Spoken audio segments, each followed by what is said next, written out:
La Asamblea. The Assembly will hear an address by His Excellency William Samoei Ruto, President of the Republic of Kenya and Commander-in-Chief of the Defense Forces. I request protocol to escort His Excellency.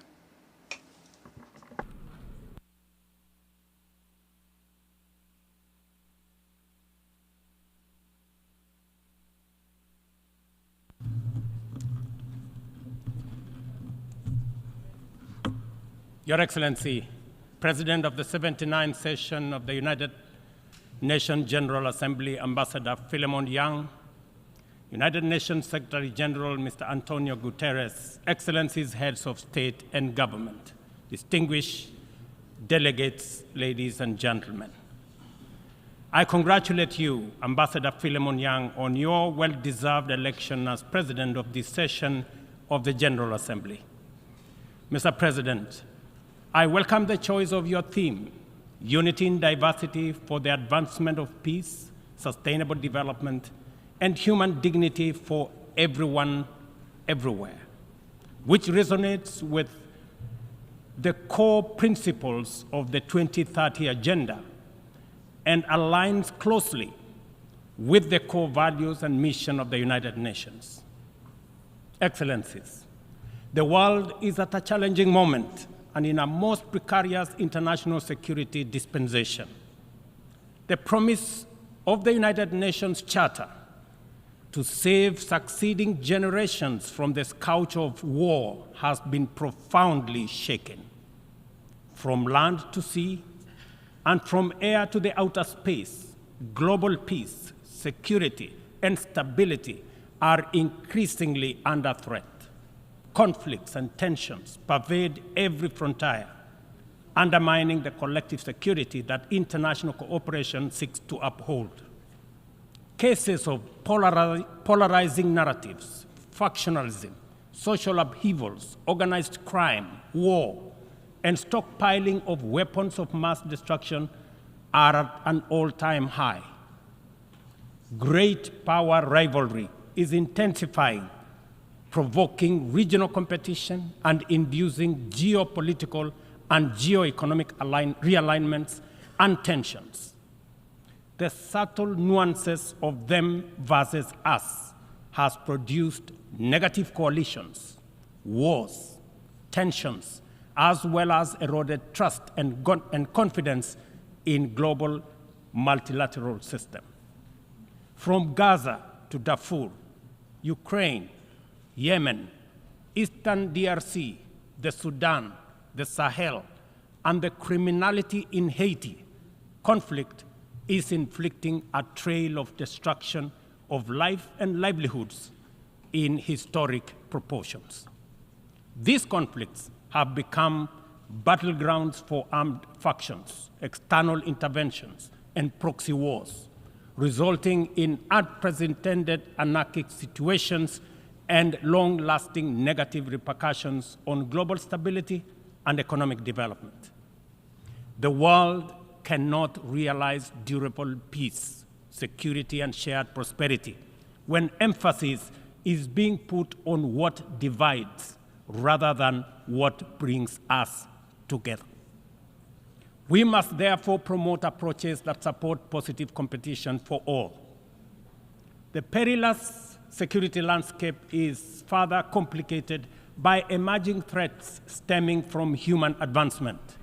Cybersecurity threats and sophisticated cyber attacks on critical infrastructure pose significant risks to national security and global stability. Furthermore, the proliferation of advanced technologies such as artificial intelligence in the military domain and autonomous weapons systems has introduced new challenges for arms control and international regulation. Regrettably, the world's most powerful states have increasingly chosen unilateralism and militarization over dialogue and diplomacy. As a consequence, the capacity of our multilateral institutions to maintain and enforce peace, even in national crises with significant regional impacts, is severely undermined. Even worse, a resurgence of nuclear arms race, buoyed by the intensifying geopolitical rivalries and tensions, has made the possibility of a catastrophic nuclear warfare a real possibility. Our vision of a world free from nuclear weapons and other weapons of mass destruction is dying incrementally. We must not sit back and leave the future of upcoming generations to fate. We must intentionally rise to the occasion to meet the challenges of our time by reaffirming the core values of the UN Charter. We need to muster the political will and collectively reinforce our diplomatic efforts to confront the security threats through comprehensive, multi-pronged, and context-specific approaches. Excellencies, Kenya's commitment to international peace and security is unwavering. We continue investing in efforts that promote stability and harmony both within our region and beyond. We are committed to continuing to mediate, facilitate, and support peace initiatives and processes in our region, contributing to regional peace operations and the UN peacekeeping missions. Through our participation in the Africa Union Transition Mission in Somalia, we have stood side by side with our sisterly neighbor, Somalia, in their fight against Al-Shabaab. We are proud that Somalia will soon take up a seat as a non-permanent member of the Security Council, underscoring the tremendous progress achieved in consolidating peace and stability in that country. The UN must, however, continue to support Somalia in forging an agreement on the post-2024 security support. Kenya welcomes the adoption of the Security Council Resolution 2719, establishing a framework for financing Africa Union peace support operations through UN-assessed contributions, thereby enhancing our collective peacekeeping efforts. A well-funded AU peace operation are not only an African priority, but a global good, considering the complexity and interconnected nature of emerging threats to international peace and security. Earlier this year, under the request of the leadership of South Sudan, I launched the All-Inclusive Tumaini Initiative, bringing together the warring parties and the political leadership of South Sudan to address the root causes of the protracted conflict in that country. I commend the leadership of South Sudan and all the participating parties for their commitment to the peace process. I also thank all regional and international partners for their unwavering support, both political and financial, to the South Sudan Tumaini Initiative. Ladies and gentlemen, at the last General Assembly, I announced Kenya's readiness to lead a multinational security support mission to Haiti at the Haitian government's request. Following the Security Council's authorization under Resolution 2699, Kenya has deployed 382 specially trained police officers to Haiti. Just a few days ago, I had the opportunity to visit Haiti, witness the work of our officers in the field, and observe remarkable progress on the ground. Our support for the Haitian National Police has significantly advanced the pacification of cities and towns, protected critical infrastructure, and relieved many communities previously held captive by criminal gangs.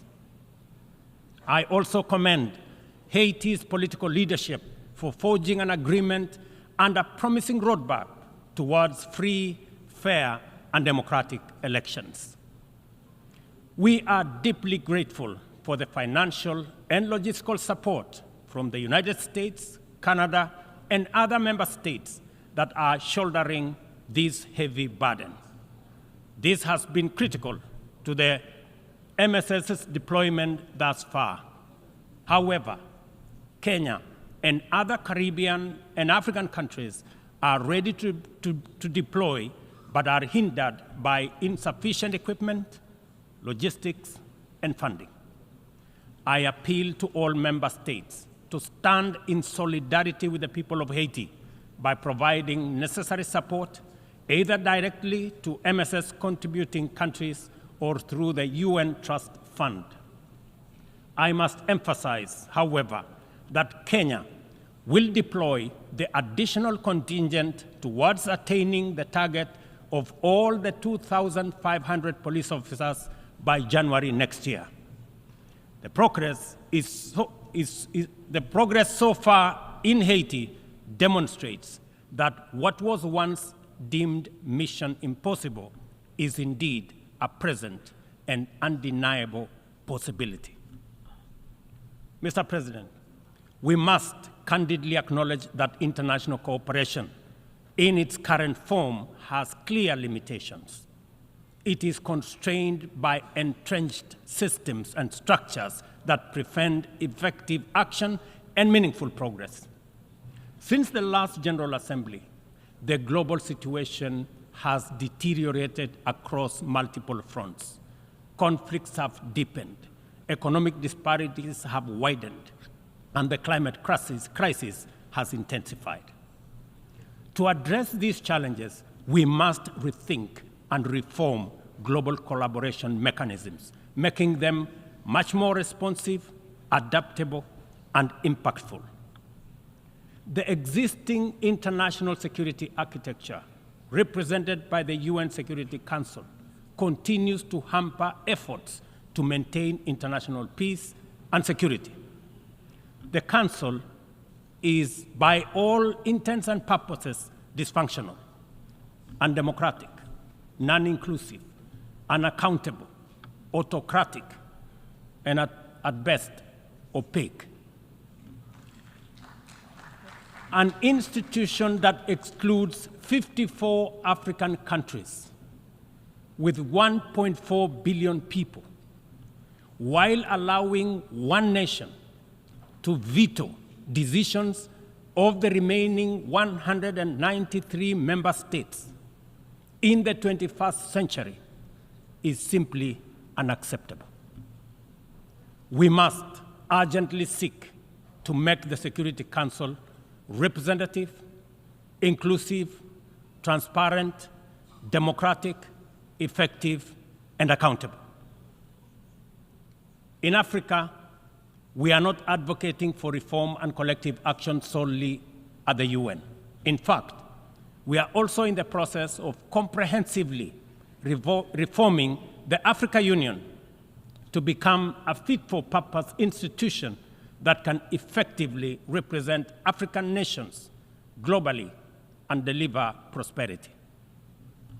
Excellencies, peace and development are inseparable pillars. One cannot flourish without the other. Yet, the 2024 Sustainable Development Goals report paints a bleak picture. Only 17% of targets are on track. Nearly half show minimal or moderate progress, and over 1/3 have stalled or regressed. The COVID-19 pandemic, escalating conflicts, geopolitical tensions, and climate change have severely impacted progress towards the SDGs and the Paris Agreement goals. Inadequate and unsustainable means of implementation, particularly in financing, technical support, and capacity building, continue to obstruct our efforts to realize the 2030 agenda. Biased methodologies employed by credit rating agencies further disadvantage African countries, making it more difficult to access affordable financing from international capital markets. Additionally, unilateral economic, financial, and trade measures not only impede the full achievement of economic and social development, but also undermine the principles of international cooperation, mutual respect, and sovereignty. Let us pause and reflect on the true significance of this predicament. Many countries in the global south are forced to choose between buying medicine and hospital equipment or paying their debt obligations, and between buying textbooks for school-going children or paying their debt obligations. They are forced to choose between hiring teachers and making sure that there is equipment in schools or paying their debt. I can go on and on. This is not an abstract illustration detached from daily reality, but the normal experience of millions of ordinary people. One must wonder what goes on in the minds of those who prioritize economic returns over people. Ladies and gentlemen, what really happened to humanity? Addressing these deep-rooted challenges requires transformative changes to build a more equitable and resilient global framework. We have outlined many of these solutions in the Pact of the Future, demonstrating our clear understanding of what needs to be done. However, we have yet to master the political will necessary to turn these commitments into action. It is a fundamental principle of development that no nation can achieve lasting prosperity if its neighbors remain impoverished. Our economies are interconnected, and the well-being of one directly impacts the other. We must ensure that developing countries have the necessary foundations to claim their rightful place in the 21st century global economy. This is not just a moral and fair imperative. It is a strategic necessity to address systemic challenges such as migration, labor market disparities, climate change, and global security. Strengthening these foundations requires reforming the international financial architecture, facilitating debt relief, concessional long-term at-scale financing, grants, and de-risking lending instruments is essential to increasing investment to develop vital infrastructure and expand critical sectors. Consider Africa's immense untapped potential in clean energy resources. Harnessing this potential is critical not only for the continent's economic growth and social resilience, but also for global priorities like accelerating the energy transition, combating climate change, and diversifying supply chains. Energy-hungry industries such as data centers, mineral processing, and manufacturing are seeking clean and affordable sources which Africa can provide in abundance. Yet, out of the 500 gigawatts of renewable energy added to the global mix in 2023, Africa accounted for less than 3 gigawatts. How is this possible, given the continent's vast natural resources, skilled workforce, and massive energy needs? We cannot allow Africa to be left behind this time round. Affordable financing is essential, but so are transformative policies and inclusive fair trade practices, market access, inclusive international tax cooperation, technology transfer, and capacity building. This is why, at COP28, we launched the Africa Green Industrialization Initiative, aimed at unlocking investments for the continent's immense opportunities. This Pan-African initiative promotes large-scale, high-impact, and bankable green industrial and infrastructure projects. Next month, in Nairobi, we will host an investment forum for the Accelerated Partnership for Renewables in Energy to attract investments for the untapped potential in solar, wind, geothermal, and hydropower. Globally, we also need to improve the tools we already have. The SDG Stimulus Fund, initiated by the Secretary General in 2023, requires our joint support to succeed, including from multilateral development banks. Similarly, replenishing the International Development Association, IDA, is essential to provide concessional loans to the world's poorest nations.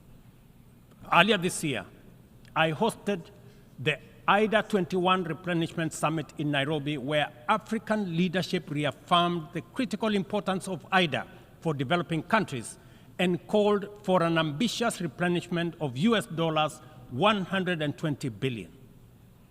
Our collective efforts must include trust and accountability to ensure that we fulfill our promises and our commitments. Additionally, we launched the Africa Club, the Alliance of African Multilateral Financial Institutions, to strengthen and support Africa's position in the global financial architecture. This body will serve as a powerful negotiator on behalf of the continent, coordinate with global financial institutions, and leverage African countries' balance sheets to increase investment and create jobs in Africa. We believe that African institutions, such as the Afri-Exim Bank, Trade and Development Bank, the Africa Finance Corporation, among others, understand the continent even better. As part of the reform of the international financial architecture, we must not only reform the multilateral institutions, but also support and stop bias against these African institutions. Excellencies, ladies and gentlemen, climate change remains one of the greatest challenges of our time. Biodiversity loss and pollution have created environmental crises that upend lives, reverse progress in poverty reduction, and strain ecosystems to their breaking point. Extreme weather conditions continue to hinder the development aspirations of many countries, especially in Africa, where severe climate-related hazards are becoming more frequent and more intense. In 2022, over 110 million people in Africa were directly affected by climate-related disasters, resulting in more than $8.5 billion in economic damages. According to the Emergency Event Database, there were approximately 5,000 fatalities, though the toll is likely to be higher due to underreporting. We are at a crossroads, and the path to correcting the climate course is clear.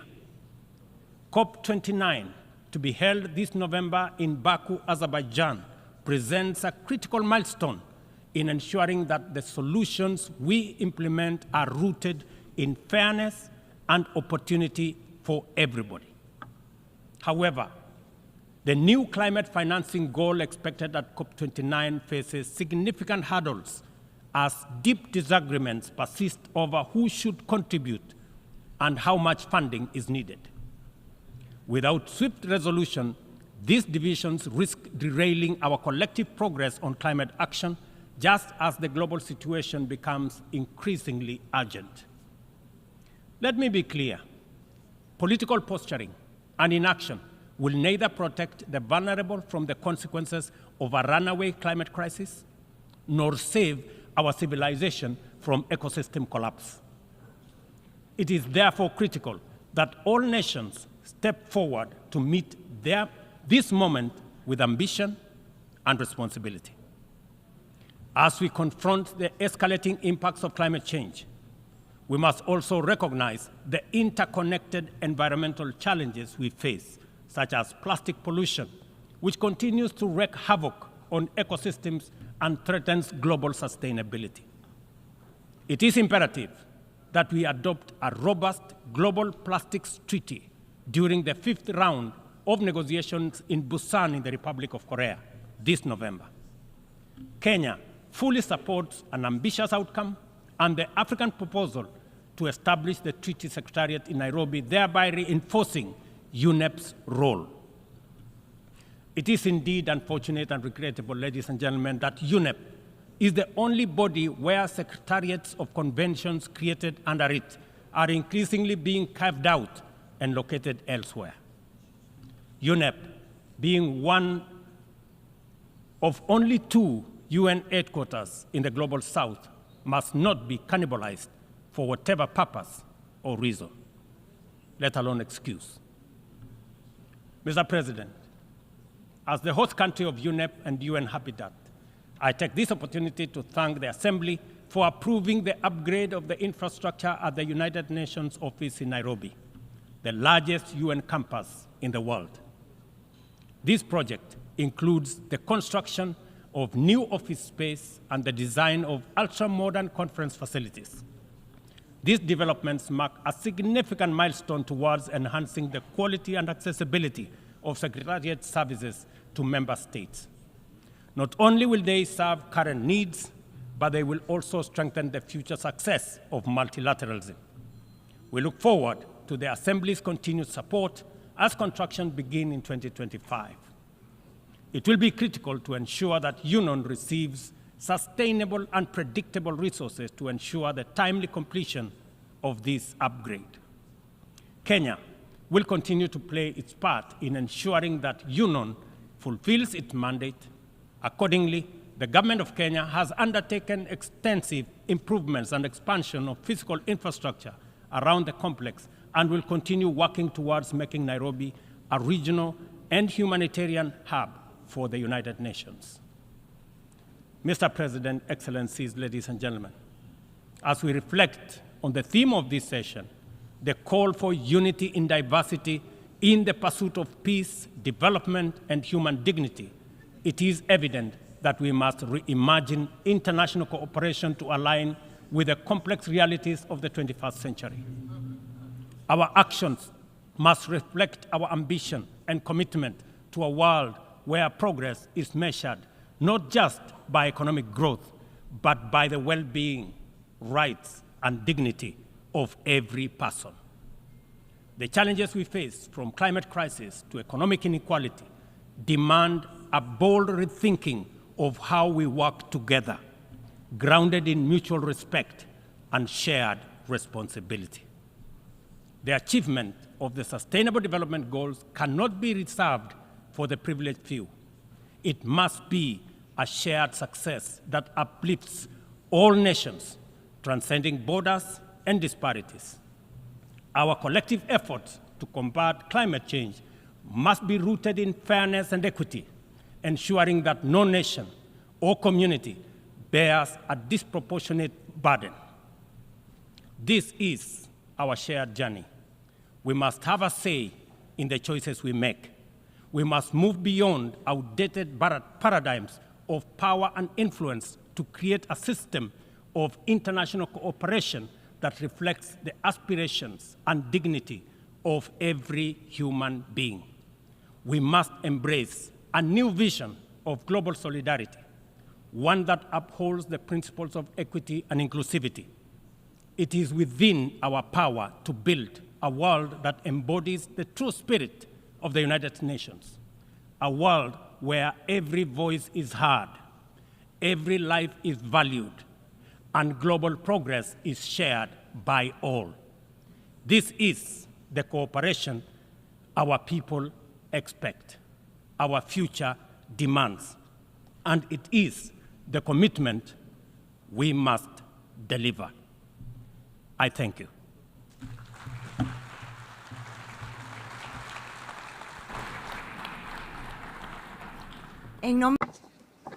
On behalf of the Assembly, I wish to thank the President of the Republic of Kenya and Commander-in-Chief of the Defense Forces.